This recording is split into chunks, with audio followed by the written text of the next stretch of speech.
Namaskar. Welcome to Greens. Today we are going to see the concept of Rajrishi. In ancient Indian political thought, there was a similar concept, especially in Vedic times, and the term used was Rajrishi, a combination of Raja and Rishi.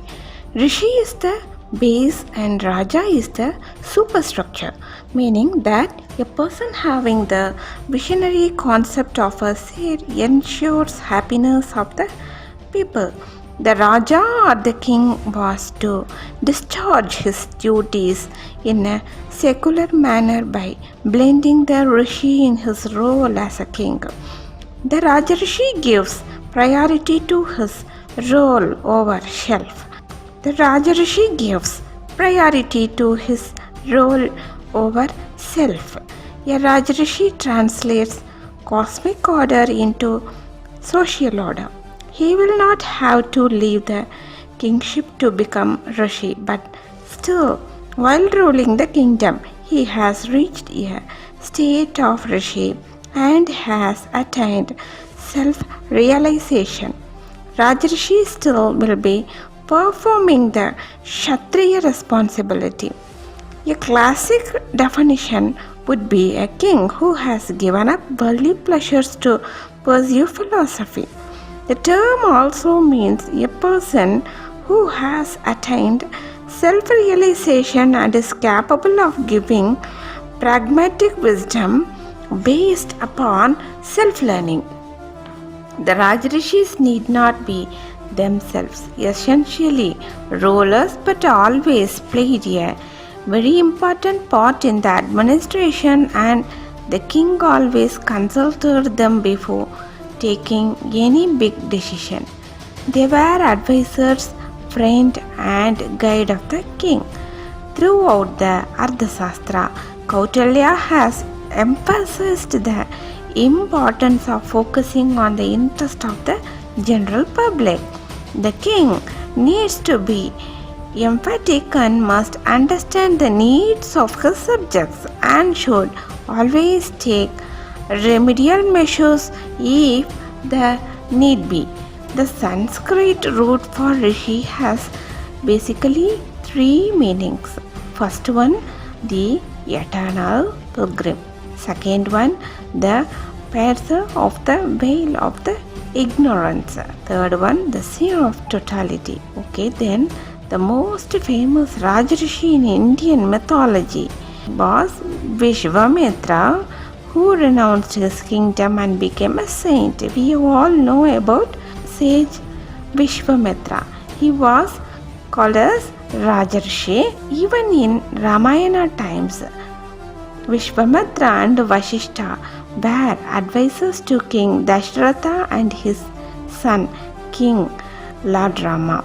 It is Vishwamitra who advised Rama to join a contest where the winner would marry Sita. Kripacharya was the first Rajrishi of the Kauravas. Dronacharya followed him. Dronacharya's ascetic lifestyle has been legendary. It is said that he was so poor he could not buy milk for his son Ashwatthama. Then Kautilya, we all know about him.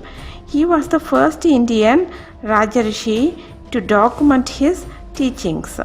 His Ardhashastra and Niti Shastra include some of the most quoted advices to the rulers. He is also known as Chanakya, who founded the first pan-Indian kingdom through Chandragupta Maurya in 300 BC.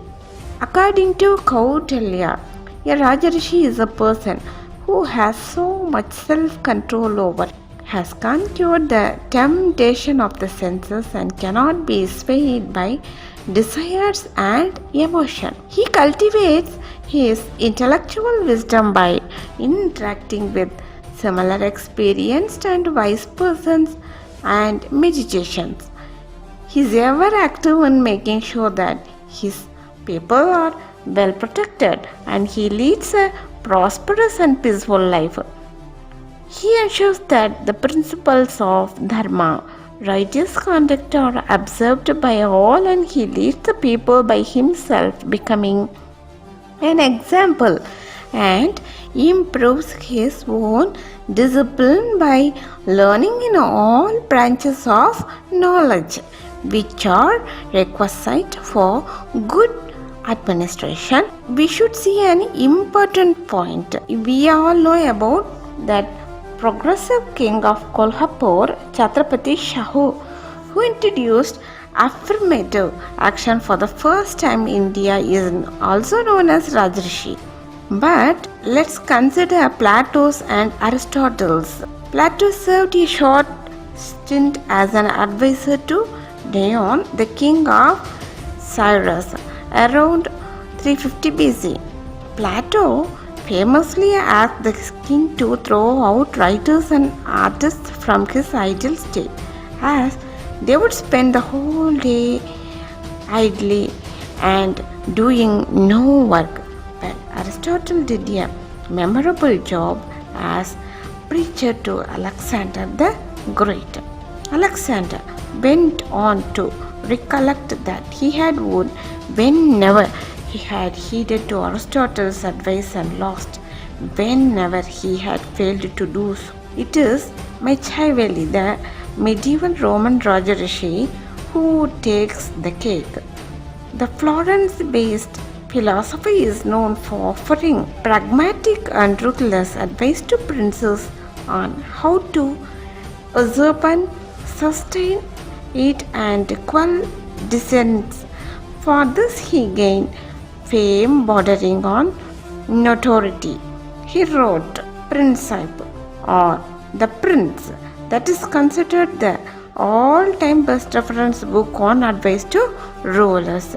It contains often quoted lines like, "A prince should only focus on one thing: how to get power, how to expand it, and how to use it for maximum effect."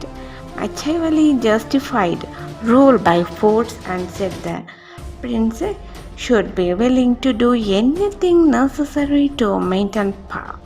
He also said to virtuous prince was one who would keep the morale of his subjects high while removing all dissenters.